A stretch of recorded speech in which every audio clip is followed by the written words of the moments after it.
عملنا في عملهم ومقاصدنا في مقاصدهم وأخلاقنا في أخلاقهم وعلومنا في علومهم وإلى حضرة النبي سيدنا محمد صلى الله عليه وعلى آله وصحبه وسلم وأهل بيته وأصحابه وأزواجه وذريته أجمعين وجميع الأنبياء والمرسلين والأولياء والشهداء ثم إلى روح شيخنا سمحة الأستاذ الإمام الحبر القطب الحبيب عبد القادر بن أحمد بالفقه وسمحة الأستاذ الإمام الحافظ بن عبد القادر بن أحمد بالفقه ثم إلى روح الحبيب أبو بكر بن محمد السكافر الحبيب علي بن حبيب يحيى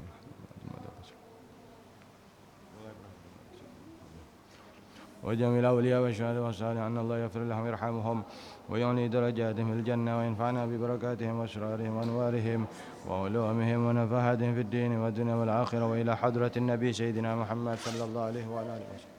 سر الفاتحة. أعوذ بالله من الشيطان الرجيم. بسم الله الرحمن الرحيم. الحمد لله رب العالمين الرحمن الرحيم مالك يوم الدين إياك نعبد وإياك نستعين اهدنا الصراط المستقيم صراط الذين أنعمت عليهم غير المغضوب عليهم ولا الضالين آمين.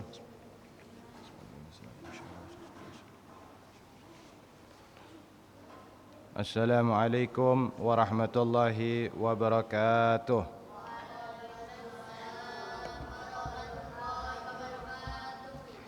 الحمد لله على نعمه الغراء وعلائه تترى والصلاة والسلام على سيدنا محمد المخصوص بجزيل البشرى وعلى آله وصحبه الذاكرين الله كثيرا في السر والجهر. أما بعد سبحانك لا علم لنا إلا ما علمتنا إنك أنت العليم الحكيم. رب اشرح لي صدري ويسر لي أمري واحلل عقدة من لساني يفقه قولي وسدد لساني واهد قلبي بحق سيدنا محمد صلى الله عليه وعلى آله وسلم. دستوركم يا أهل الباطن ويا أهل النور ويا أهل الدرك ويا أهل النوبة.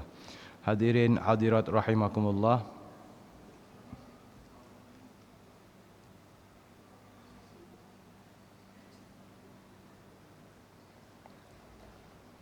Fawaidul ju'i, adapun ini adalah beberapa faedah dari lapar. Karena ini bulan Ramadan ya Ustaz ya.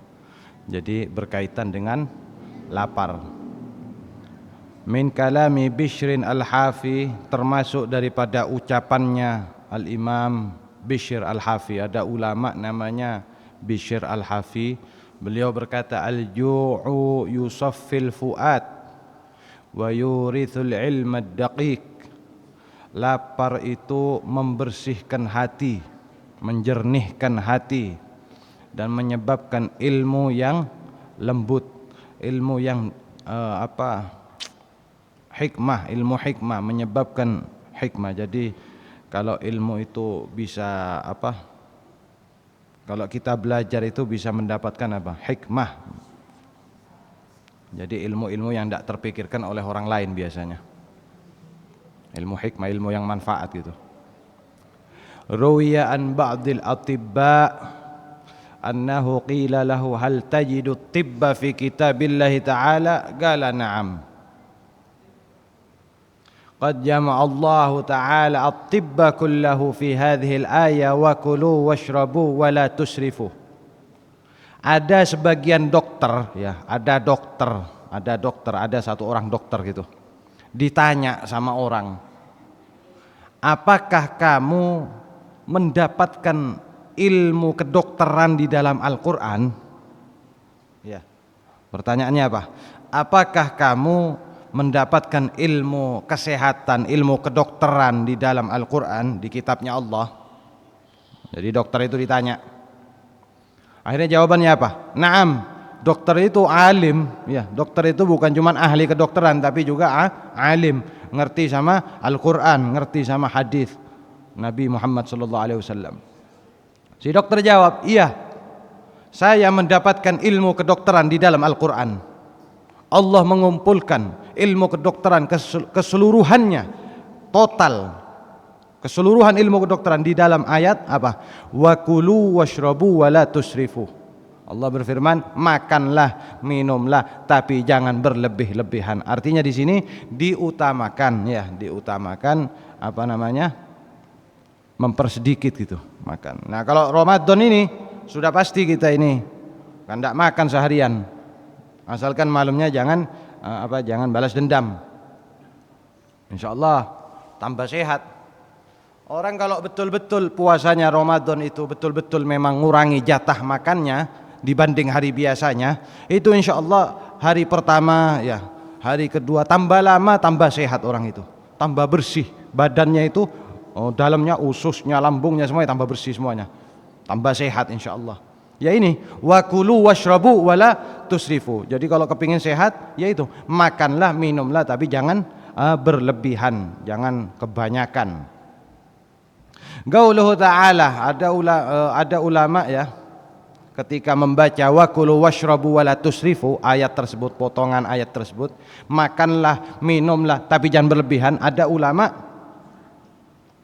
mengatakan lau akhadhan nasu bihadhil ayah mahtaju ila tabib, seandainya orang mengambil ayat ini maka tidak perlu sama apa?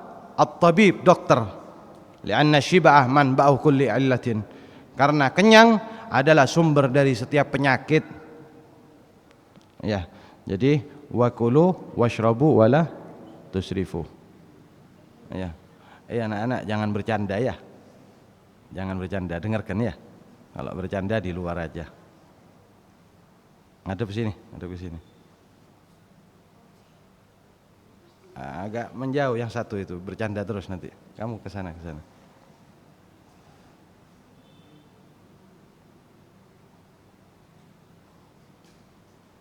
Ya, jadi wakulu washrabu wala tusrifu. Kesimpulannya apa?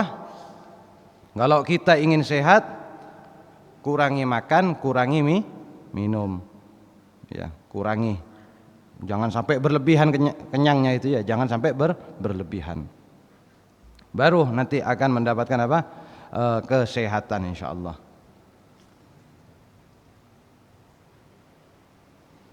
Qala ba'duhum innal muqawqisa arsala ma'al hadiyati tabiban faqala lahu an-nabi sallallahu alaihi wasallam irji' ila ahlika nahnu qaumun la na'kul hatta naju' wa idza akalna la nashba'.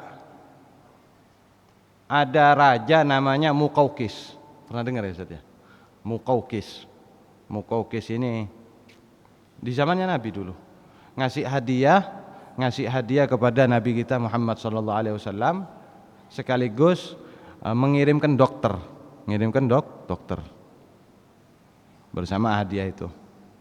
Lalu dokter itu sama Nabi kita Nabi Muhammad sallallahu alaihi wasallam disuruh pulang. Dokter katanya, pulanglah kamu ke negaranya kamu lagi. Ya, pulang.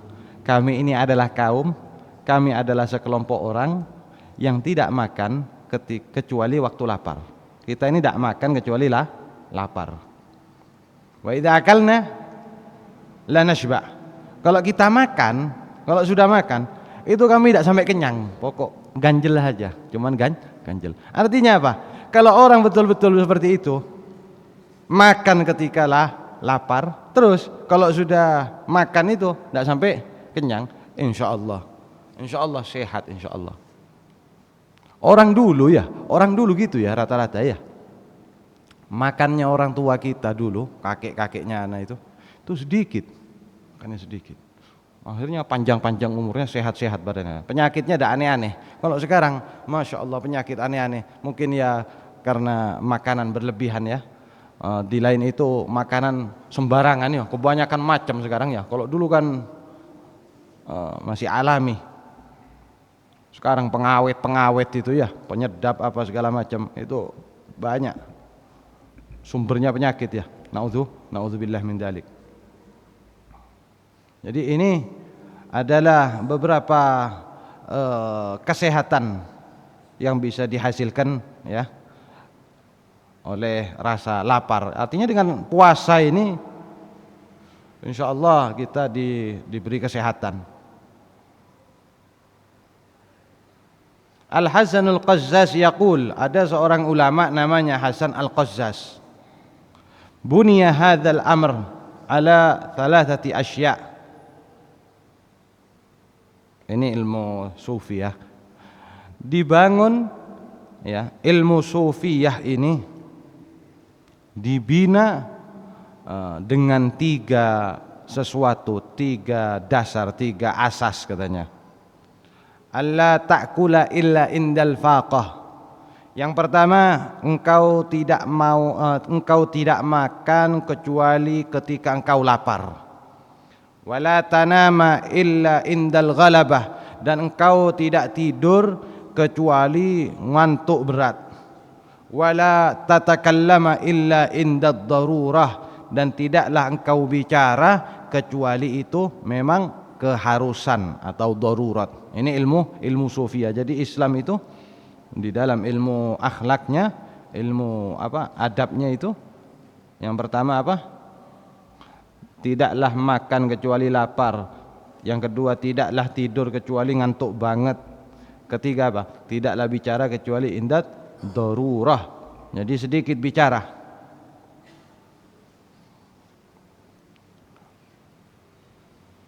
Ini faedah daripada lapar ya. Yuhka anna rajulan lam yajid asha'an li'iyalih fabakah. Falamma qila lahu dhalik qala la abki ala fawatil asya' wa innama abki lil farah haitsu tashabbahna bis salihin. Oh, ini banyak hadirin. Nanti ini kita dijelaskan ulama-ulama kita, ulama besar ya. Imam Bukhari ya. Syekh Abdul Qadir Al-Jilani. Terus apa lagi? Banyak ulama-ulama kita. Rata-rata itu awal-awal bidayah ya. Awal-awal belajarnya itu makannya ya Allah sedikit sekali. Bahkan Syekh Abdul Qadir Jilani ketika khalwat sempat itu nazar, saya tidak mau makan kecuali disuruh makan oleh Nabi Allah Khidir alaihissalam. Itu sampai beberapa hari itu tidak makan Syekh Abdul Qadir Jilani. Jadi rata-rata ulama kita memang bidayahnya, awal-awal belajarnya, tirakatnya, riyadhahnya itu ya dari puasa, dari sering puasa. Terus ini ada satu orang biasa ya, orang secara umum lah, tidak dapat makan malam, tidak punya uang atau makanan untuk asya, untuk makan malam keluarganya, untuk anak sama istrinya. Lalu nangis dia ini. Nangis. Lalu ditanya, "Loh, kamu sampean kenapa kok nangis? Apa karena tidak dapat makan malam yang bisa engkau makan, istrimu dan anakmu makan?" Enggak. Saya tidak nangis karena susah ya. Karena itu enggak. Saya nangis bukan karena tidak dapat makan malam untuk anak istri saya. Saya nangis senang, saya nangis bahagia. Karena apa? Bisa meniru orang-orang sholihin katanya. Ya Allah. Nah, ini puasa ya. Qala Abu Sulaiman Ad-Darani, la an atruka min asya'i luqmatan ahabbu ilayya min aquma al-laila ila akhirih. Al-Imam Syekh Abu Sulaiman Ad-Darani berkata, saya meninggalkan makan malam satu suap saja, saya lebih senang ya, dibandingkan saya menghidupi satu malam, saya sholat sunnah satu malam. Jadi lebih baik saya lebih senang meninggalkan satu suap makan malam. Lah ini hadirin, beberapa fadilah atau faedah atau kecintaannya para salafun saleh daripada rasa lapar ya. Jadi lapar ini betul-betul luar biasa faedahnya untuk kesehatan iya, untuk melembutkan hati iya, untuk bikin kita semangat ibadah ya iya, mencerdaskan. Imam Syafi'i juga gitu. Imam Syafi'i itu sedikit makannya sehingga sangat jenius sekali, dan banyak ulama-ulama kita, mungkin kapan-kapan nanti kita ceritakan ya, banyak.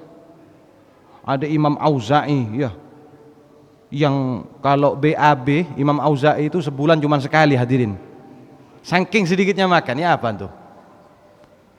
Terus Imam Ibnu Hajar, Sayyidi Ali Al-Khawwas, banyak ulama-ulama kita yang sedikit makan, luar biasa. Jadi banyak fadilahnya. Terus lebih khusyuk, lebih tenang. Orang yang sedikit makannya Itu lebih tenang. Jadi makanya hadirin, ini kita amalkan nanti buka puasa ya. Mudah-mudahan. Lah, enggak kita ngurangi, bukan pas ekstrim, jangan yang ekstrim. Kalau ekstrim jangan, terlalu berat nanti. Enggak, yang biasanya 1-2 centong umpamanya kurangi sedikit aja, kurangi 2 suap gitu, latihan ya. Mudah-mudahan kita berharap ya, kita bisa tasyabbuh dengan as-salihin ya. Man tasyabbaha biqaumin fahuwa minhum. Siapa orang yang meniru satu kaum, maka dia termasuk golongan kaum itu. Jadi kalau kita niru orang solihin, ya walaupun tidak ekstrim ya, karena mungkin badan kita tidak bisa diperlakukan dengan ekstrim mungkin, ya pelan-pelan gitu, pelan-pelan. Yang biasanya makannya 12 suap, kurangi menjadi 11 suap.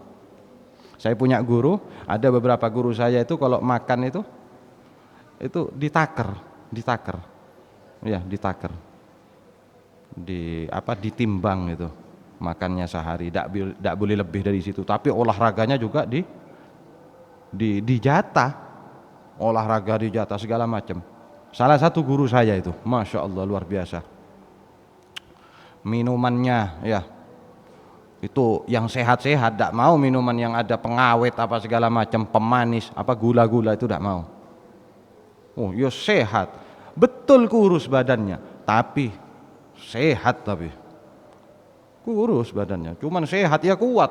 Apa? Wong olahraga terus makanannya bergizi terus, tidak terlalu banyak, masya Allah. Ujainius guru saya itu luar biasa. Mungkin salah satunya dari faedah-faedah ini ya.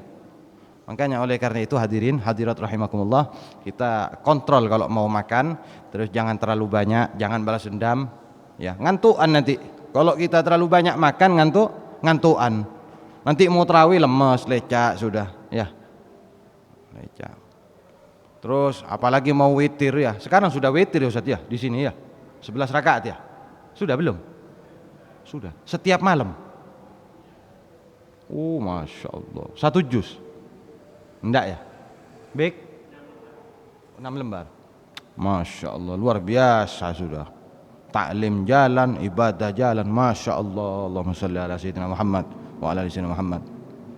Mudah-mudahan ya masyarakat Dengkol betul-betul jadi orang solihin solihat semuanya, makmur ya. Dunia akhiratnya itu makmur, diparingi gampang semuanya ya untuk menyempurnakan ibadah, mengikuti ajarannya Nabi kita Muhammad sallallahu alaihi wasallam dan salafun as-salihin. Ini jam berapa ini sekarang? Si lama. Lanjut ya. Si awalnya lumayan ya. Kipasnya mati. Apa?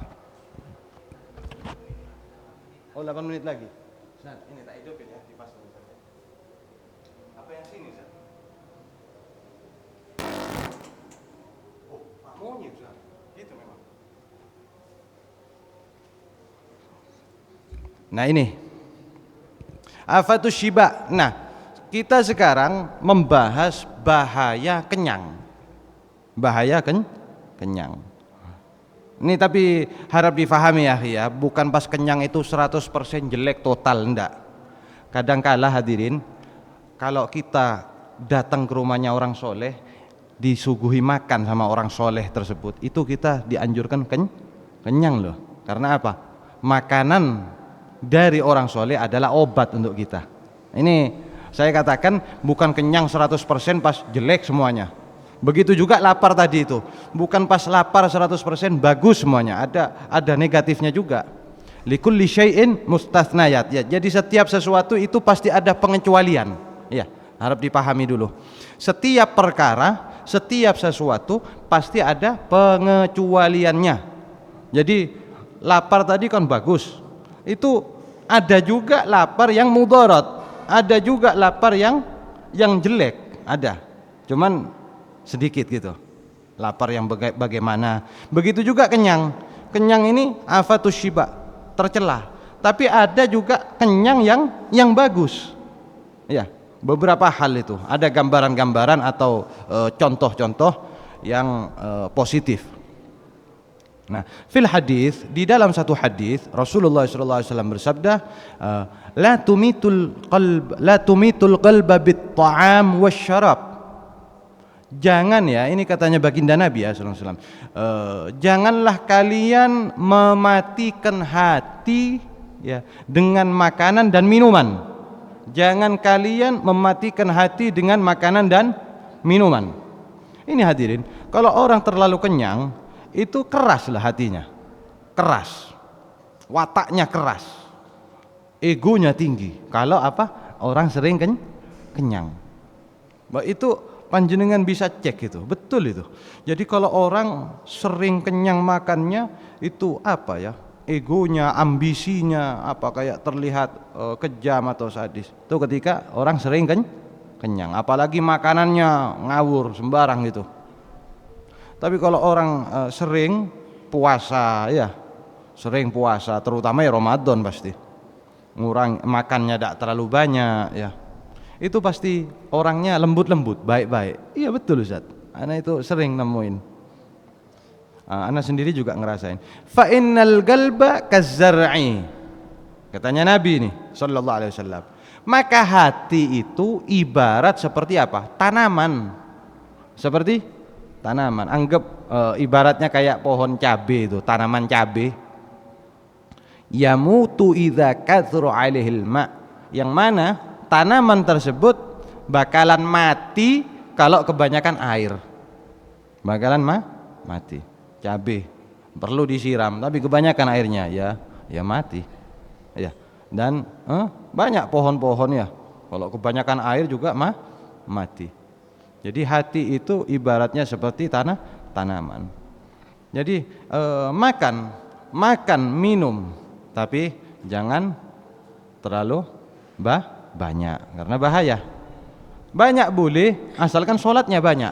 Seperti yang terjadi, ada seorang ulama besar namanya Sayyiduna al-Imam Al-Habib Ahmad bin Muhammad Al-Habsyi Syahibus Syi'ib radhiyallahu an. Beliau makannya banyak. Makan kurma. Sudah makan kurma saking banyaknya bijinya itu sampai menutupi kakinya. Bayangkan antum. Berapa karung itu? Banyak. Biji kurma itu dibuang itu sampai kakinya itu sebagian besar kakinya itu ketutup sama banyaknya biji. Tapi apa? Tsumma yusalli bi'adadin nawa raka'atin. Tapi beliau setelah itu dihitung biji kurma itu dihitung. Salat sebanyak biji kurma itu. Masya Allah luar biasa. Ya sehat, tidak apa-apa.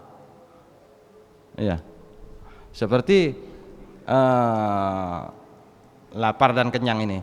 Saya kalau di salah satu tempat saya belajar, di pondok saya tempat belajar ya, itu ada ya, ini ada beberapa pondok tidak menganjurkan muridnya puasa. Ada ya. Saya tidak mau mengatakan nama pondoknya.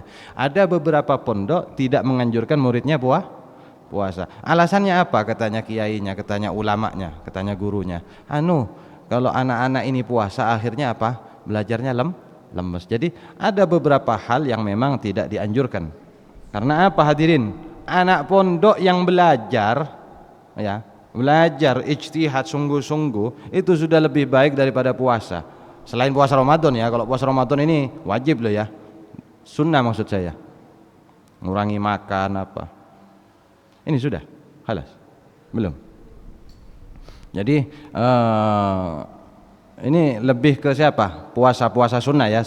Saya bahas puasa sunnah loh ya. Saya bahas puasa sunnah. Ini lebih ke kita yang di luar.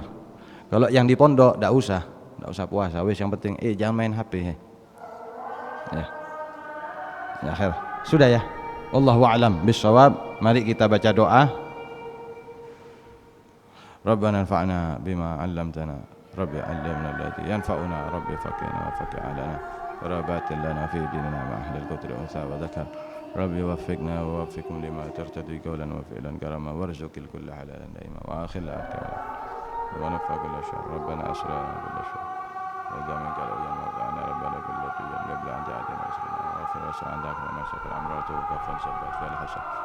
Syukurna wa ala ma'asyur. ذريتي وباطني وظاهري والصلاة الله تخشى المصطفى من إلى الحق دعانا والوفاء بكتاب فيه للناس شفاء وعلى الآل الكرام الشرف وعلى سبيل المسلمين اللهم اهدنا بهداك واجعلنا Alhamdulillahirabbil alamin. Nah, terus hadirin hadirat rahimakumullah, usahakan nanti setelah bulan masuk bulan Syawal kita tambah puasa sunnah 6 hari di bulan Syawal. Usahakan hadirin ya. Kita sudah tahu faedah-faedahnya lapar ya. Kita sudah tahu faedahnya puasa sunnah. Maka mari kita amalkan, boleh berturut-turut, boleh pecah-pecah puasanya ya. Boleh diambil di akhir ya. Kalau di awal-awal jajannya orang-orang biar dihabiskan dulu ya. Jamuannya orang-orang itu dihabiskan, nanti seminggu sebelum Syawal habis itu, seminggu terakhir Syawal, nah kita puasa sunnah ya. Ya khair. Wal afu minkum. Assalamualaikum warahmatullahi wabarakatuh.